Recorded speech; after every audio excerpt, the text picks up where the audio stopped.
Sahabat Oase Rohani Katolik yang terkasih dimanapun Anda berada, salam damai. Senang sekali dan penuh dengan sukacita pada hari ini kita dapat berjumpa kembali melalui acara Oase Rohani Katolik. Dan saat ini kita sudah lihat bersama, baik secara audio maupun juga visual, Romo yang kita kasihi, Romo Blasius Sumario SCJ. Halo Romo, apa kabar Romo? Kabar baik Mbak Rofi, dan sehat selalu. Kita bergembira karena Tuhan terus beserta kita. Amin. Dan juga bersama dengan saya Immaculata Raufi.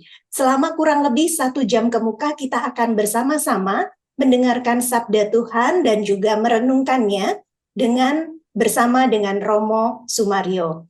Baik sahabat semuanya, marilah saat ini kita siapkan hati kita buka hati kita bagi terang dan kuasa Roh Kudus untuk menyertai kita dalam acara ini. Doa akan dipimpin oleh Romo Sumario. Silakan Romo. Marilah kita berdoa bersama. Dalam nama Bapa dan Putra dan Roh Kudus. Amin. Ya Allah Bapa kami, Engkau selalu memperbarui dunia dalam diri Yesus Kristus Putramu.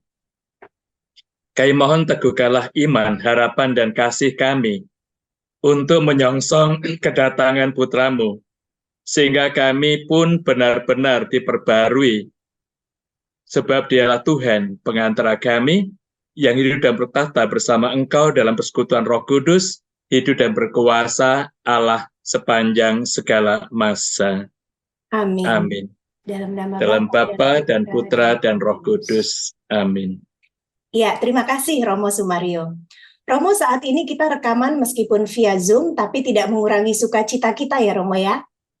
Amin. Oke, benar, karena Tuhan juga memberikan banyak hal, memberikan rahmat-Nya supaya kita tumbuh dalam iman dan kasih. Amin. Terlebih lagi pada hari ini kita semua memasuki pekan Advent yang ketiga ya, sudah mulai ya Romo ya. Dan pekan Advent yang ketiga ini warnanya pink. Tadinya saya mau pakai baju pink nih Romo, kelupaan. Iya. Dan ternyata warna pink itu sendiri ada maknanya ya Romo ya. Ya, warna sukacita, warna kegembiraan, karena Kristus sendiri sudah dekat kehadirannya, maka semua orang akan bersukacita menantikan Dia yang sudah lama dinantikan ini. Iya, amin. Sahabat Oase Rohani Katolik yang terkasih, bagi Anda yang mungkin sudah memasuki pekan liburan ya, kami mengucapkan happy holiday, selamat berlibur, dan mungkin bagi yang sebagian justru masih ada deadline ya Romo ya, tetap bersukacita di dalam Tuhan, karena sebentar lagi kita akan menyongsong kelahirannya. Sahabat Oase Rohani Katolik yang terkasih, saat ini kami akan membacakan bacaan-bacaan kudus sesuai dengan kalender Gereja Katolik. Bacaan pertama diambil dari kitab Nabi Yesaya, bab 61 ayat 1 sampai dengan 2a. Dilanjutkan dengan ayat 10 sampai dengan 11. Bacaan kedua diambil dari surat Rasul Paulus kepada jemaat di Tesalonika, bab 5 ayat 16 sampai dengan 24. Dan bacaan Injil pada hari ini diambil dari Injil Yohanes bab 1 ayat 6 sampai dengan 8, dilanjutkan dengan ayat 19 sampai 28. Seperti biasa, saya akan membacakan bagi kita semua bacaan yang pertama dan yang kedua. Bacaan pertama diambil dari kitab Yesaya. Kata Nabi, Roh Tuhan ada padaku, sebab Ia telah mengurapi aku. Ia telah mengutus aku untuk menyampaikan kabar baik kepada orang-orang sengsara dan merawat orang-orang yang remuk hati. Aku diutus untuk memberitakan pembebasan kepada orang-orang tawanan dan kepada orang-orang yang terkurung, kelepasan dari penjara. Tuhan Allah berkenan kepadaku untuk memberitakan tahun rahmat Tuhan dan hari pembalasan Allah kita. Aku bersukaria di dalam Tuhan, jiwaku bersorak-sorai di dalam Allahku, sebab Ia mengenakan pakaian keselamatan kepadaku dan menyelubungi aku dengan jubah kebenaran. Seperti pengantin pria mengenakan hiasan kepala dan seperti pengantin wanita memakai perhiasannya. Sebab seperti bumi memancarkan tumbuh-tumbuhan, dan seperti kebun menumbuhkan benih yang ditaburkan, demikianlah Tuhan akan menumbuhkan kebenaran dan puji-pujian di depan semua bangsa. Demikianlah sabda Tuhan. Syukur kepada Syukur Allah. kepada Allah. Setelah kita mendengarkan bacaan yang pertama, marilah dengan penuh sukacita kita menaikkan Mazmur tanggapan. Jiwaku bersorak-sorai di dalam Allahku. Jiwaku bersorak-sorai di dalam Allahku. Aku mengagungkan Tuhan, hatiku bersukaria karena Allah penyelamatku. Sebab ia memperhatikan daku hamba-Nya yang hina ini. Mulai dari sekarang, aku disebut yang bahagia oleh sekalian bangsa. Jiwaku bersorak-sorai dalam Allahku. Sebab perbuatan besar dikerjakan bagiku, oleh Yang Maha Kuasa kuduslah namanya. Kasih sayangnya turun-temurun kepada orang yang takwa. Jiwaku bersorak-sorai dalam Allahku. Orang lapar dikenyangkannya dengan kebaikan. Orang kaya diusirnya pergi dengan tangan kosong. Menurut janjinya kepada leluhur kita, Allah telah menolong Israel hamba-Nya. Jiwaku bersorak-sorai dalam Allahku. Sahabat Oase Rohani Katolik yang terkasih, kita telah menaikkan Mazmur tanggapan dan sungguh kita bersukacita atas segala janji dan perbuatan besar Allah kita. Amin. Saat ini marilah kita mendengarkan bacaan yang kedua. Bacaan dari surat pertama Rasul Paulus kepada jemaat di Tesalonika. Saudara-saudara, bersukacitalah senantiasa, tetaplah berdoa dan mengucap syukurlah dalam segala hal. Sebab itulah yang dikehendaki Allah bagi kamu. Di dalam Kristus Yesus, jangan padamkan roh, dan janganlah anggap rendah nubuat-nubuat. Ujilah segala sesuatu dan peganglah yang baik. Jauhkanlah dirimu dari segala jenis kejahatan.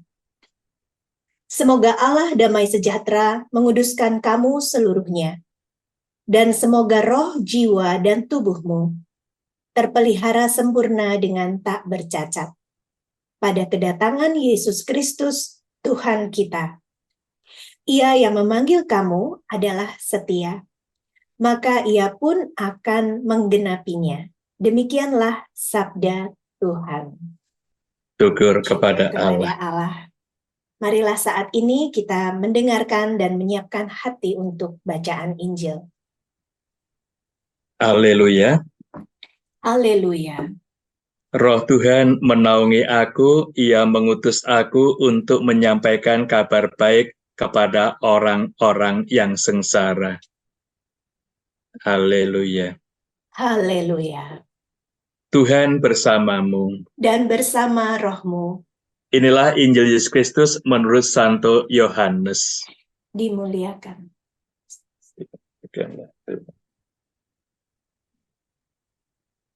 Yohanes bab 1 ayat 6-8 dan ayat 19-28. Datanglah seorang yang diutus Allah namanya Yohanes. Ia datang sebagai saksi untuk memberi kesaksian tentang terang supaya oleh dia semua orang menjadi percaya. Yohanes sendiri bukan terang itu, tetapi ia harus memberi kesaksian tentang terang itu. Dan inilah kesaksian Yohanes ketika orang Yahudi dari Yerusalem mengutus kepadanya beberapa imam dan orang-orang Levi untuk menanyakan kepadanya, "Siapakah engkau?" Yohanes mengaku dan tidak berdusta, katanya, "Aku bukan Mesias." Lalu mereka bertanya kepadanya, "Kalau begitu, siapakah engkau? Elia?" Yohanes menjawab, "Bukan." Maka kata mereka kepadanya, "Siapakah engkau?" Sebab kami harus memberikan jawab kepada mereka yang mengutus kami. Apakah katamu tentang dirimu sendiri? Jawab Yohanes, akulah suara orang yang berseru-seru di padang gurun. Luruskanlah jalan Tuhan, seperti yang telah dikatakan Nabi Yesaya. Di antara orang-orang yang diutus itu, ada beberapa orang Farisi.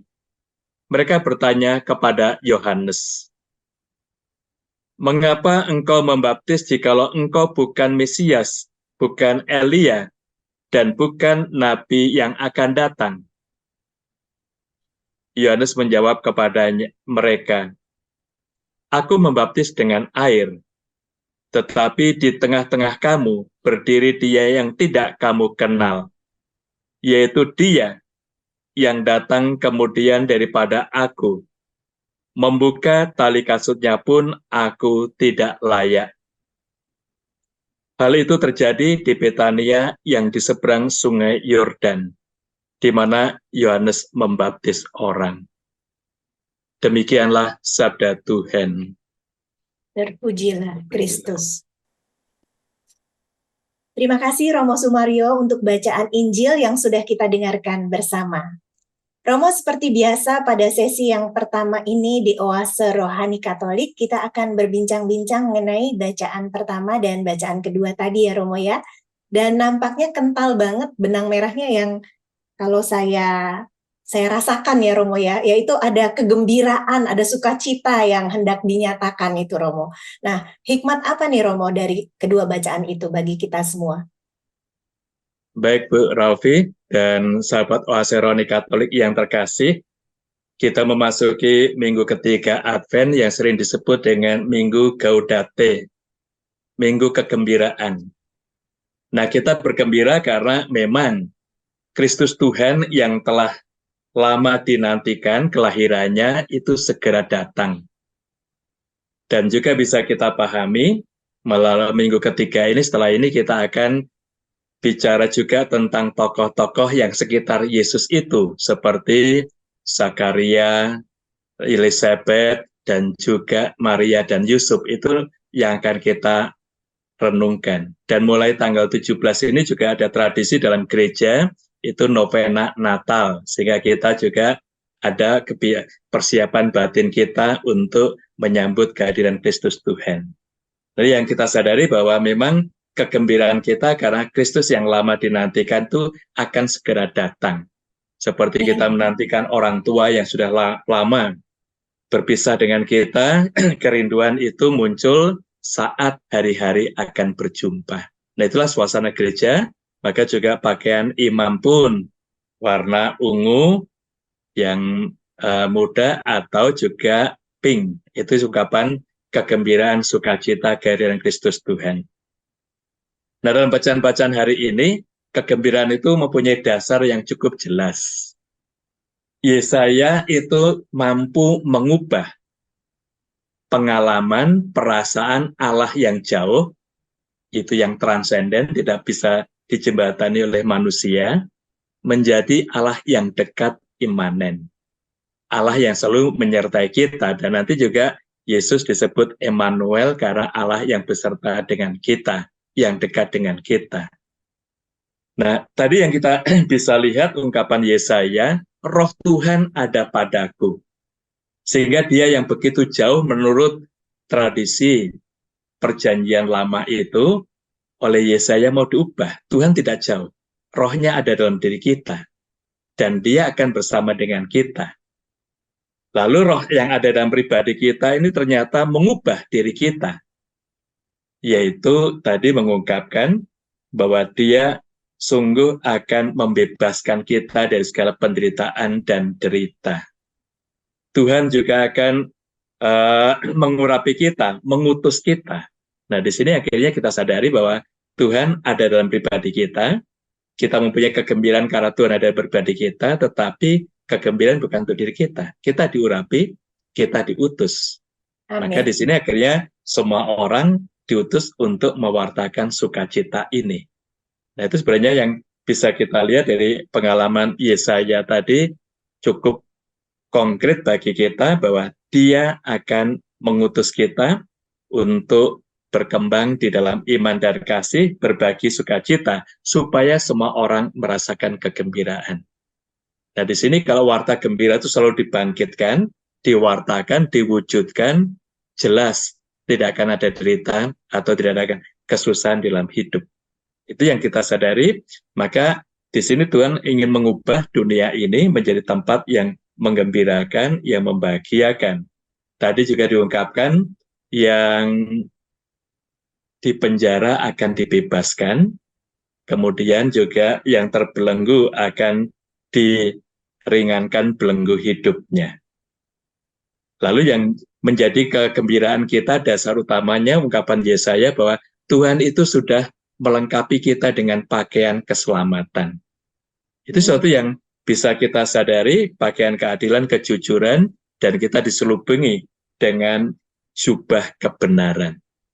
Nah, di sini yang mau ditegaskan kepada kita, sumber kegembiraan hidup kita yang tidak akan pernah habis, yang akan memberikan damai kalau kebenaran, keadilan itu diwujudkan. Lalu yang juga bisa kita sadari, kita sendiri akhirnya mengenakan pakaian keselamatan. Dan itu ungkapan Yesaya, Tuhan yang telah dinantikan begitu lama itu, kehadirannya mengubah hati kita, mengubah hidup kita. Dan ini sebenarnya juga nanti nubuat untuk Yesus sendiri. Roh Tuhan ada padaku, nanti kita akan juga bisa lihat saat Yesus telah lahir dan berkembang hidup dalam kehidupan perjanjian baru itu, saat dia di sinagoga membaca teks ini dari Lukas 4. Jadi akhirnya apa yang dinubuatkan Yesaya ini, sebenarnya nubuat tentang Kristus yang kita nantikan ini. Dia akan hadir bersama kita, membebaskan kita, memberikan kebenaran dan keadilan itu. Ini menjadi sumber kehidupan kita. Sehingga dari warta Yesaya itu nampak, kalau kita akan gembira, bahagia, hidupilah kebenaran dan keadilan. Lalu juga bagikanlah sukacita pada orang lain, pasti yang lain juga akan merasakan kegembiraan, kebahagiaan, dan di situ damai akan sungguh terwujud di dalam kehidupan kita dan masyarakat kita. Amin, Romo. Ya. Baik, terima kasih Romo.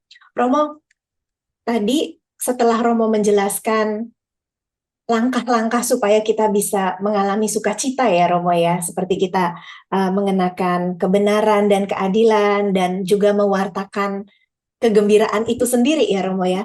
Tentunya itu tidak mampu kita lakukan dari kekuatan kita sendiri ya Romo ya.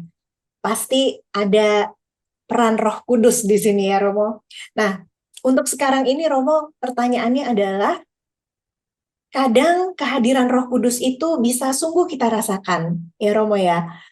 Roh Kudus itu yang mendatangkan sukacita buat kita, membantu kita, menolong kita. Tapi ada kalanya nih Romo, kalau terlalu banyak persoalan, problem, itu kayaknya Roh Kudusnya padam. Padahal dalam bacaan ini kan tadi dikatakan juga ya, maksudnya jangan padamkan roh seperti itu ya Romo ya. Nah, ini gimana nih Romo tentang Roh Kudus sendiri? Kita perlu pahami bahwa Roh Kudus itu telah ada dalam hati kita. Tadi diungkapkan cukup jelas, Roh Tuhan ada padaku. Di mana dia tinggalnya? Dalam hati. Seperti kita lihat juga ungkapan Paulus dalam 1 Korintus 6 ayat 19. Tidak tahukah kamu bahwa tubuhmu yaitu hatimu menjadi bait tempat tinggal Roh Kudus?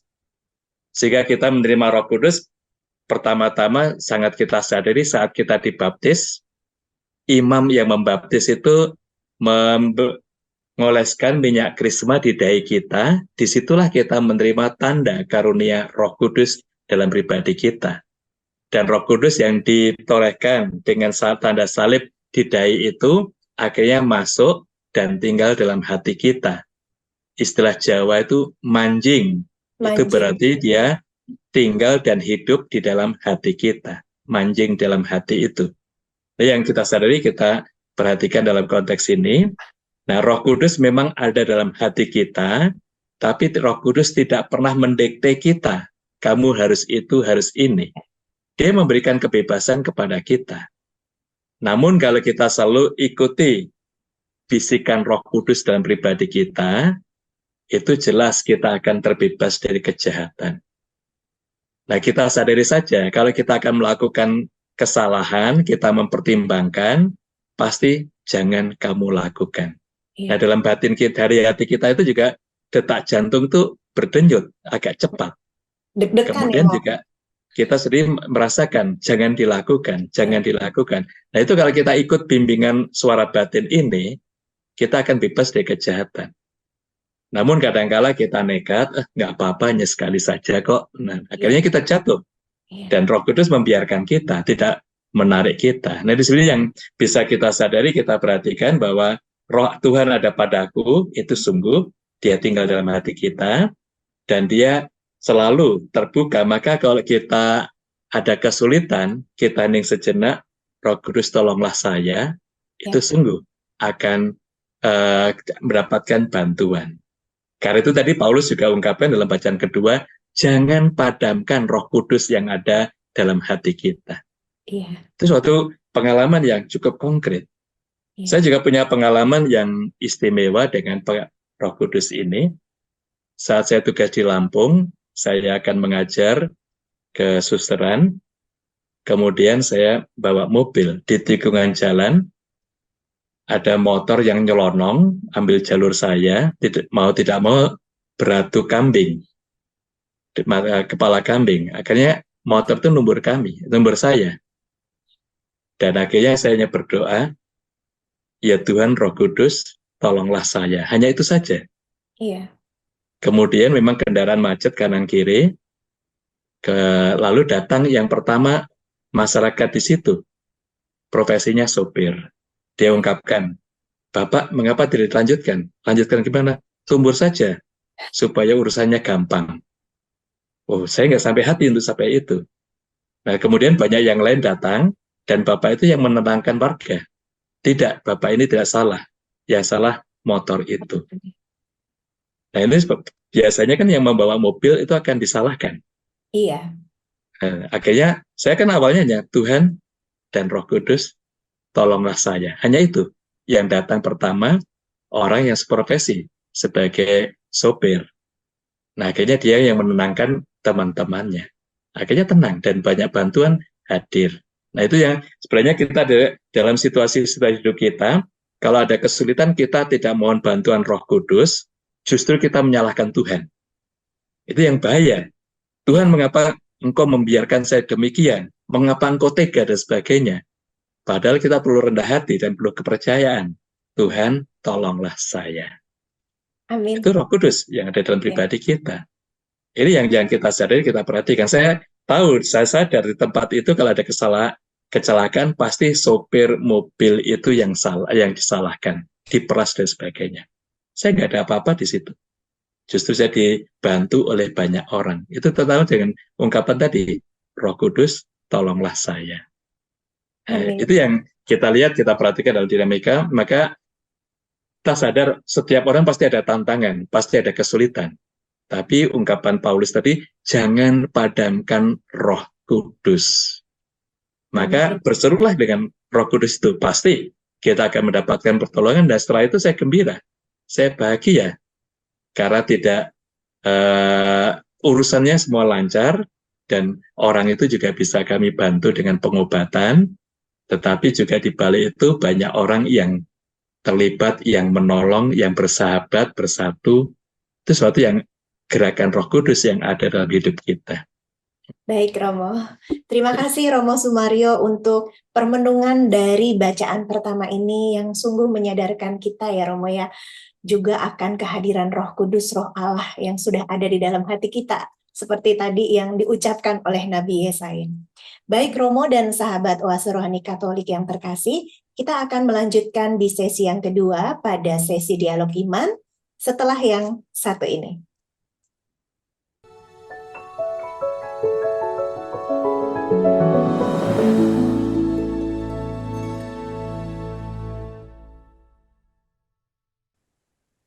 Sahabat Oase Rohani Katolik yang terkasih dimanapun Anda berada, bagi Anda yang baru bergabung dengan kami di sesi yang kedua acara Oase Rohani Katolik, masih bersama dengan Romo Blasius Sumario dan juga saya Immaculata Raufi.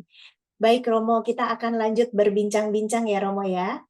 Oke, sip. Iya, saat ini di sesi yang kedua Dialog Iman Romo. Romo, bacaan Injil hari ini udah sering banget kita dengar ya Romo ya tentang Yohanes. Tetapi pasti selalu ada hal baru yang bisa kita gali ya Romo ya. Hikmat apa Romo, kabar gembira apa dari bacaan Injil tadi Romo? Oke, Bu Rofi dan sahabat Oase Rohani Katolik yang terkasih, Injil itu setiap kita baca pasti ada hal yang baru. Yes. Karena roh Tuhan yang ada dalam pribadi kita, itu juga roh yang sama yang membimbing para penulis kitab suci. Memberi inspirasi, sehingga saat kita membaca dengan ketenangan, pasti inspirasi baru itu akan muncul. Maka untuk membaca kitab suci, jangan menganggap saya pernah membaca atau saya pernah membaca. Tapi bacalah dengan hening, dengan tenang, hati kita nanti akan tertarik pada teks itu. Nah, sekarang yang mau ditunjukkan pada hari ini tentang Yohanes Pembaptis.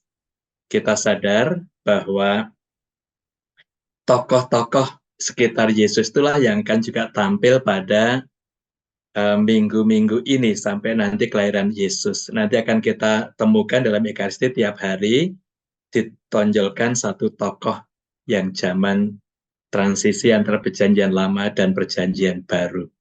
Dan sekarang yang muncul itu Yohanes Pembaptis.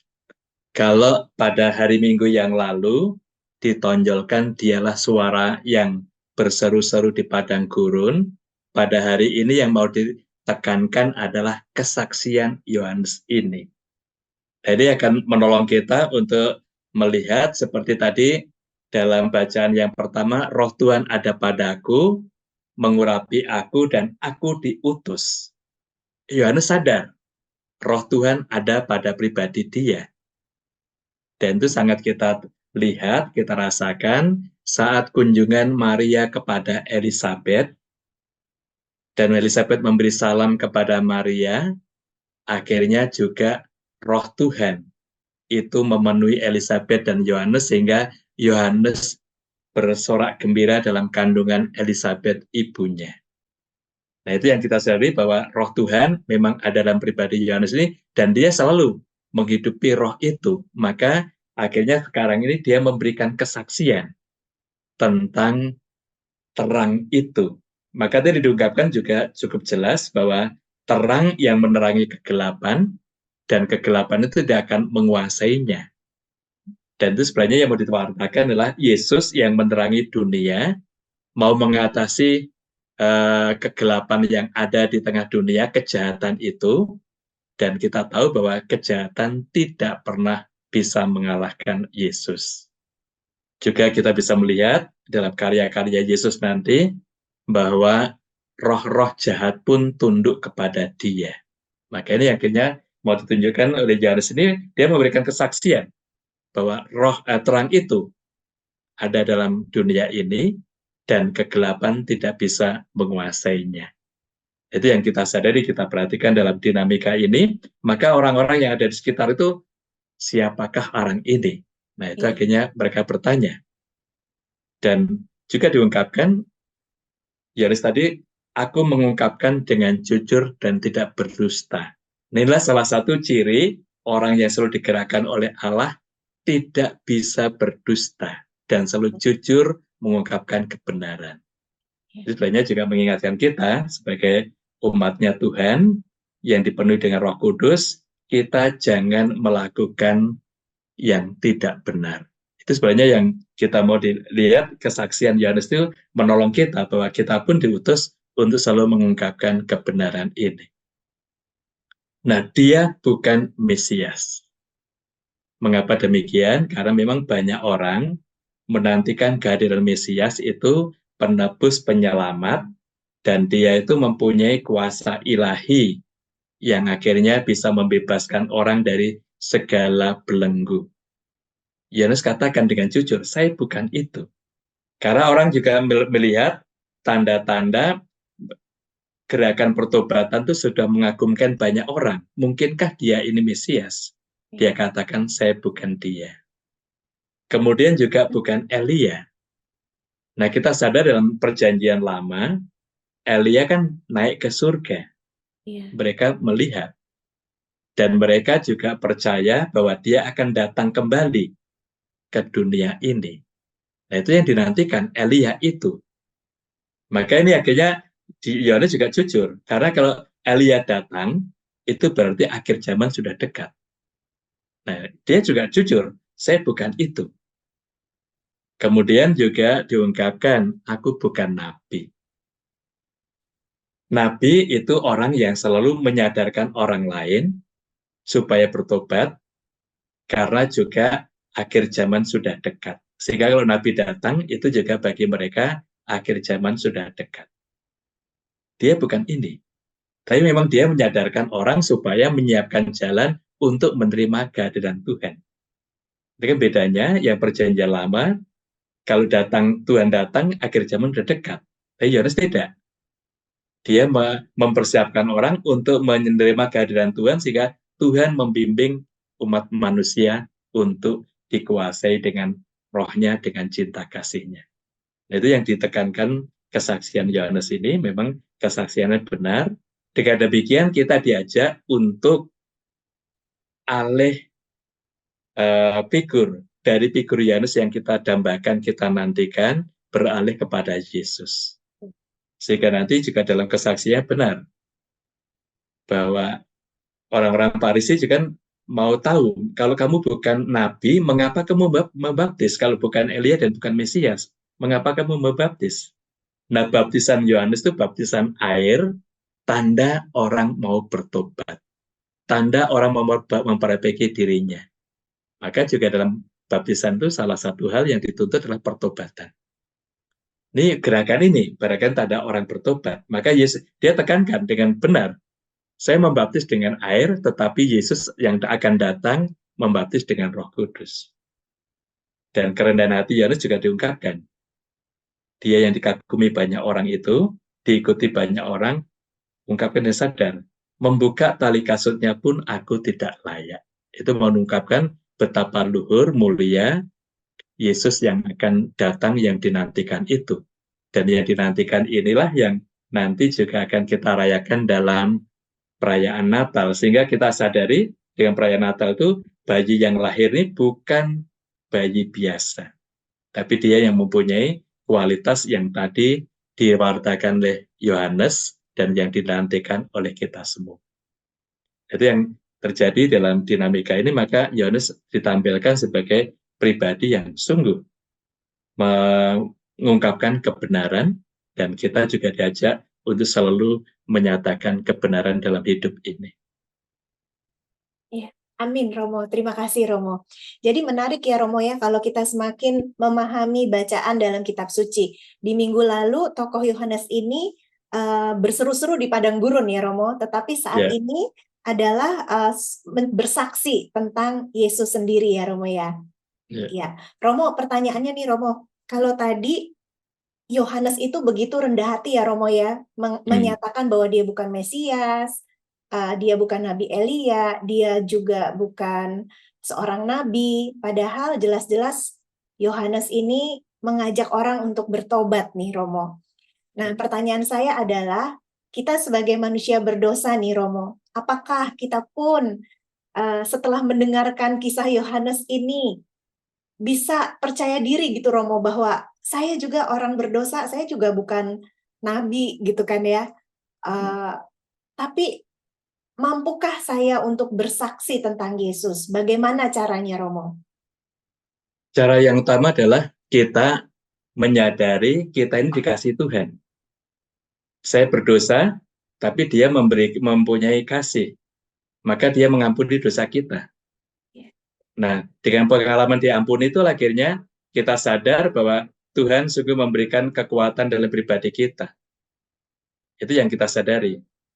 Kemudian yang juga bisa kita lihat, kita perhatikan bahwa roh Tuhan ada pada kita, maka itu yang memampukan kita. Baik, jangan dipadamkan roh yang ada dalam hati kita itu.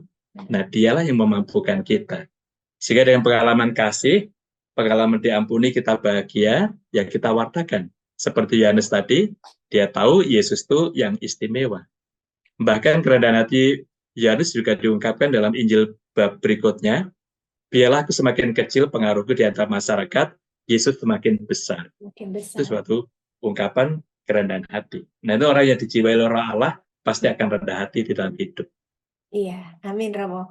Romo ada pengalaman konkret nggak nih Romo mengenai mewartakan gitu dengan penuh kerendahan hati, mewartakan pengalaman dikasihi gitu Romo, barangkali dari umat Romo atau siapa saja yang memberikan inspirasi kepada kita semua hari ini.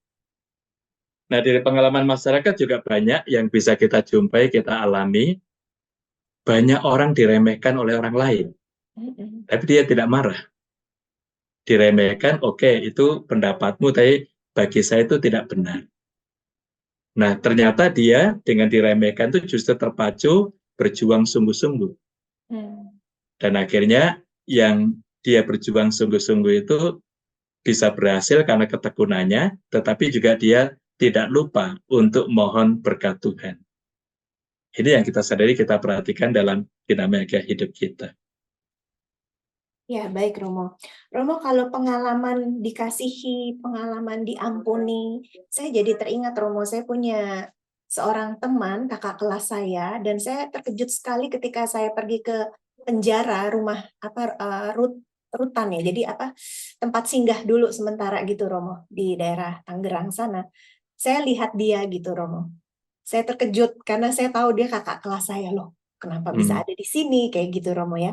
Tapi saya benar-benar terharu sekali karena pada saat kita pelayanan di situ Romo, itu semuanya itu kita di kapel, kita bisa berdoa bersama, memuji menyembah Tuhan. Tampak mereka itu udah siap untuk keluar dari penjara gitu Romo, udah bertobat nih Romo.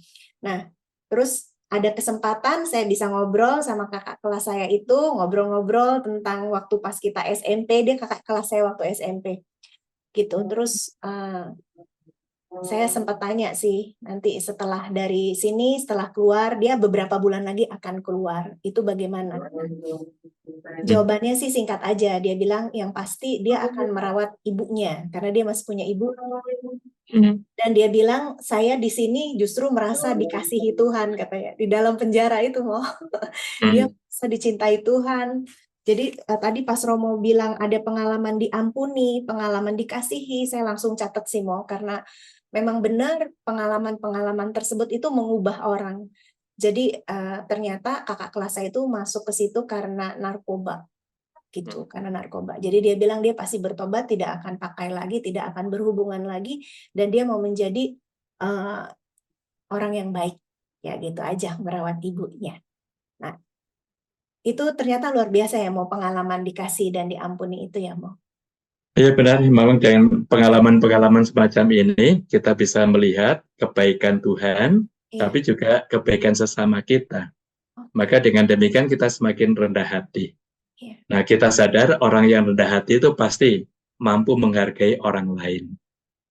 Namun kalau orang sombong itu pasti meremehkan orang lain, padahal belum tentu yang diremehkan itu lebih rendah kemampuannya dibandingkan pribadi itu. Justru yang rendah hati itu akan bisa menghadirkan kasih Tuhan, membahagiakan banyak orang. Itu yang kita sadari, kita perhatikan. Nah, seperti perwira Kapernaum itu kan juga rendah hati dan percaya kepada Tuhan, sehingga dia bisa menjadi penyalur berkat dan rahmat untuk hambanya yang sakit lumpuh. Yesus segera menyembuhkan. Nah, di sini yang perlu kita juga sadari, kerendahan hati Yohanes ini justru membuat orang percaya kepada Yesus. Karena ada transfer kepercayaan dari Yohanes kepada pribadi Yesus. Nah, di sini juga kita bisa lihat kalau kita berkembang dalam rendah hati, itu juga akan mengembangkan suatu pengalaman yang membuat orang lain gembira, membuat orang lain bahagia di dalam kehidupan. Nah, yang akan menolong kita semua di dalam dunia kehidupan kita. Yesus sendiri juga mengundang kita. Belajar daripada aku sebab aku ini lemah lembut dan rendah hati. Nah, tentu ini yang kita lihat dari pengalaman Yohanes Pembaptis ini, kerendahan hati itu menjadi suatu dinamika iman kita pada saat ini juga. Ya, Romo. Baik, Romo. Terima kasih. Romo Sumaryo, tanpa terasa waktu terus berlalu, dan kini tiba saatnya kita harus undur diri dari ruang dengar maupun ruang visual sahabat Oase Rohani Katolik yang terkasih. Sebelumnya, Romo, kami mohon Romo mendoakan kami semua, dan kami mohon berkat Tuhan melalui Romo Sumaryo. Mari kita berdoa. Dalam nama Bapa dan Putra dan Roh Kudus. Amin. Amin. Ya Allah, semoga pengalaman iman yang telah kami timba dari sabdamu hari ini juga menguatkan, mengkuduskan kami sepenuhnya. Tunjukkanlah kepada kami jalan yang benar, yaitu jalan hidup, yang akhirnya membawa kami pada terang sejati, yaitu Kristus Putramu sendiri. Bimbinglah kami agar dapat menggunakan masa tobat di masa Advent ini untuk membersihkan hati kami dari semua dosa dan kelemahan. Dan curahkanlah roh-Mu dalam hati kami, dalam kehidupan kami, agar kami semakin bertumbuh dalam iman dan kasih, menjadi pribadi yang lemah lembut dan rendah hati. Amin. Demi Kristus Tuhan dan pengantara kami.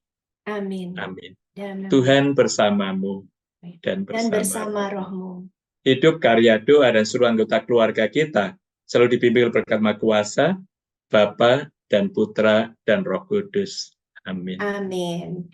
Terima kasih, Romo Blasius. Terima kasih juga. Selamat berjumpa. Sahabat Oase Rohani Katolik yang terkasih, selamat melanjutkan aktivitas Anda pada hari ini. Selalu gembira dan tetap semangat menantikan kelahiran Tuhan kita Yesus Kristus.